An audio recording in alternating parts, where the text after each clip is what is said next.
কবি কাজী নজরুল ইসলামের লেখা লিচুচু। বাবুদের তাল পুকুরে, হাবুদের ডাল কুকুরে, সে কি বাস করলে তারা, বলি থাম একটু দাঁড়া।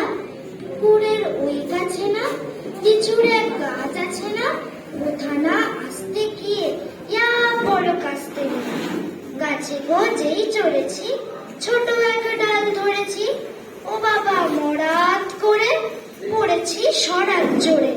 পড়বি পর মালির ঘরে, সে ছিল গাছের আড়ে, বেটা ভাই বড় নচ্ছার, ধুমাধুম গোটা দুচ্চার, দিলে খুব কিলো ঘুষি, একদম জোরসে ঠুসি। আমিও বাগিয়ে থাপড়, দে হাওয়া জাগিয়ে কাপড়, লাফিয়ে ডিঙো দেয়াল, দেখি এক ভিটরে শেয়াল, আরে ধ্যাক শিয়াল কোথা, ভেলোটা দাঁড়িয়ে কোথা, দেখে যেই আটকে ওঠা, পুকুরেও জুড়লে ছোটা।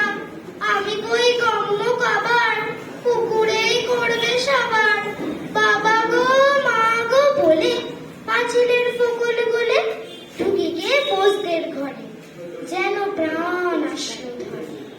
যাবো ফের কানমুলি ভাই, চুরিতে আর যদি যাই, তবে মোর নামই মিছা, কুকুরের চামড়া খিচা, সে কি ভাই যাই রে ভুলা, মানির